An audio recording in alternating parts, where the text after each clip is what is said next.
I see Nick improve, the more I'm like, there is a scenario where he beats Derek.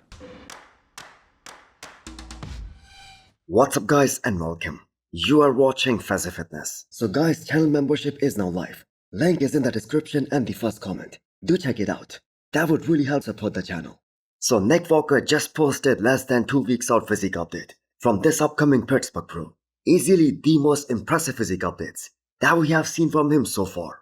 And no wonder why so many bodybuilding media outlets out there, they aren't considering this upcoming Pittsburgh Pro as an easy show or as an easy win for a guy like Derek, who by the way just beat the reigning Miss Olympia Samson Dauda at this past Arnold. And yes, we know, Nick Walker isn't gonna be the most pretty or the most aesthetic guy out there in this lineup. But the fact is he doesn't need to be.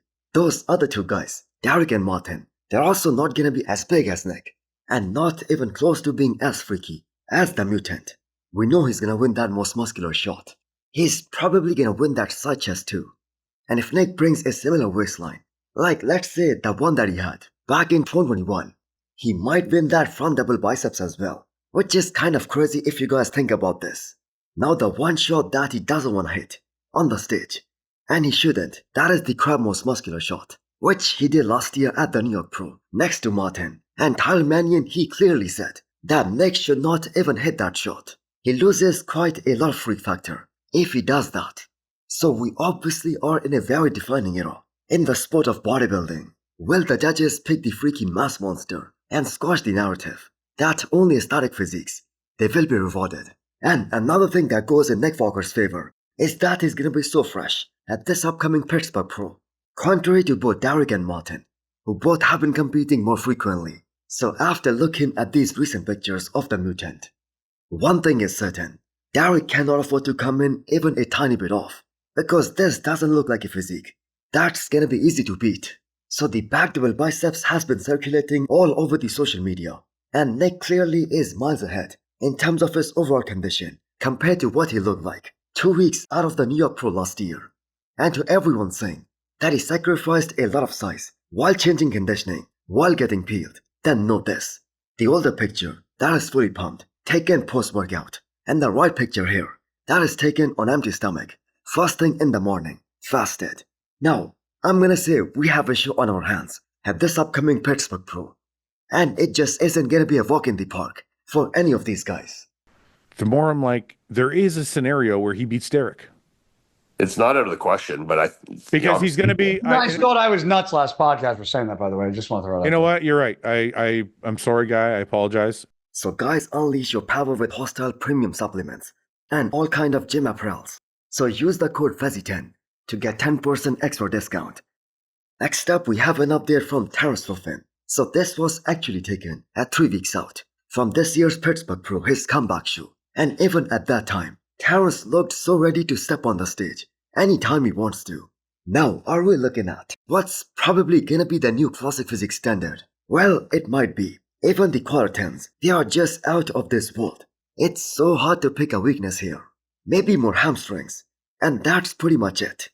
The first impression that Terrence is gonna put on the judges with that front relaxed shot, that for surely is gonna put him at a huge advantage over all of his competition here, as that shot is simply flawless. So did anybody else also notice how crazy Terrence's right side looked in that quarter turn? I mean, look at that waistline, almost non-existent, especially when you look at those huge delts and that amazing chest. Now Terrence seems extremely confident, not only going into this year's Pittsburgh Pro, but for all of his upcoming shows, especially the Olympia later this year in October. Now many of us think that he's gonna be the biggest challenge for a guy like Mike Sommerfeld, because the offseason, that did him so good, and it was definitely worth it taking the whole year off, and with an additional of 10 pounds of solid muscle on that frame, he simply looks too complete and way too good for his frame. And not to forget, he is undoubtedly one of the best posers in the entire classic physique division right now, or in the entire sport of bodybuilding for that matter. So he's gonna present himself way better than most of these guys up there. So really excited to see how that file package is gonna look like for Terrence at this year's Pittsburgh Pro.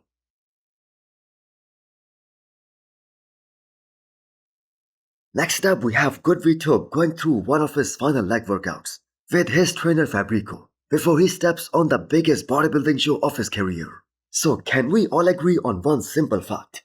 His quads are gonna be the best in this year's Pittsburgh Pro, and we cannot deny that people were a bit disappointed with his overall look at this past Arnold Brazil, and that is just because everybody sees him at such a high standard. And the reason people were a bit disappointed was one, because of his conditioning that wasn't as good as we saw from him at last year's Detroit Pro, and secondly, he lacked the arms and the shoulders, especially in terms of thickness in those side shots, which is something that is gonna get exposed massively in that Pittsburgh Pro lineup. But of course, there is another theory in play here, that maybe Krizo and Goodvito, they just did not want to bring in their 100% for this past Arnold Brazil, because they just knew that he's gonna win that show anyway. And Goodvito had an additional of 6 more weeks of dieting to do after this year's Arnold Brazil to this year's Pittsburgh Pro, so he might be way more polished compared to what we saw from him at the Arnold Brazil this year. And we have to keep in mind, this guy is just 27 years old and already qualified for his first ever Miss Olympia, and that is a great accomplishment. The fans were simply disappointed because they were thinking that Goodvito is going to be so much improved after taking that 1 year off that he might pose a threat to someone like Nick and Martin-Fitzwater. Now, if we go by his look from this past Arnold, it's gonna be very hard for him to beat someone like William Bonac and also Michael Krizo.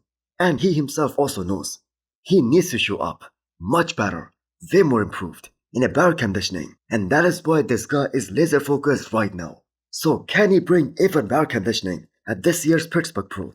Well, absolutely yes he can. He was ripped last year in Brazil, and he was even better at Detroit Pro just 1 week after that show. So fingers crossed.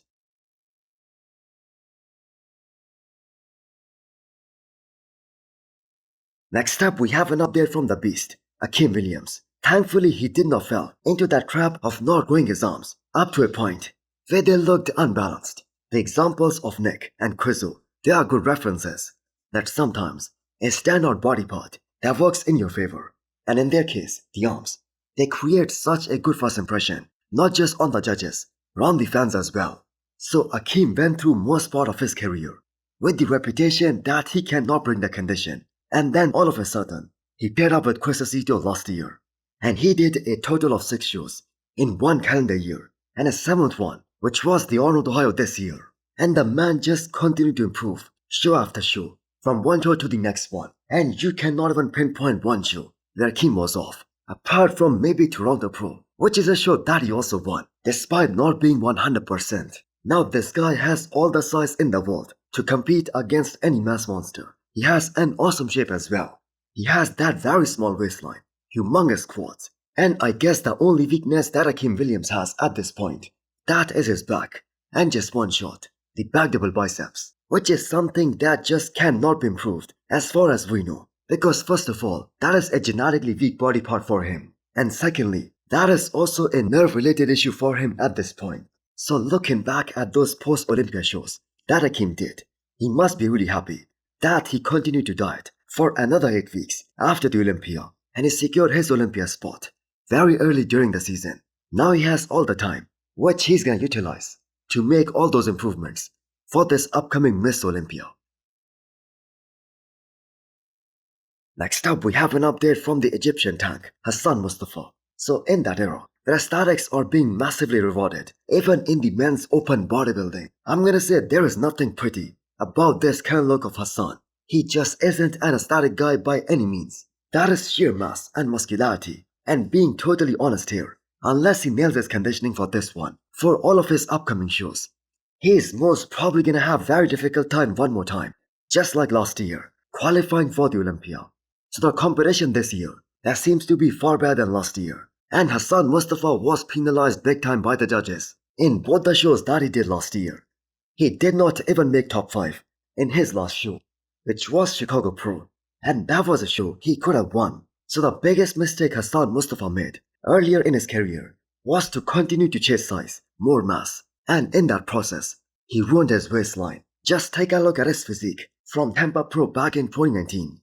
That was the year where Hassan Mustafa had awesome symmetry and very good V-taper, but now he's at a point in his career where he has to solely rely on his muscularity and his freak factor to win all of these shows, which is something that is 100% possible if someone can pick him 100% right. So Chad Nichols, his coach, from back in 2023, he did a very good job with him, getting him to that Mr. Olympia stage, where he placed his career's best, 11 that year. So hit the thumbs up button if you liked the video, and smash the subscribe button if you wanna come back for more. Thanks for watching.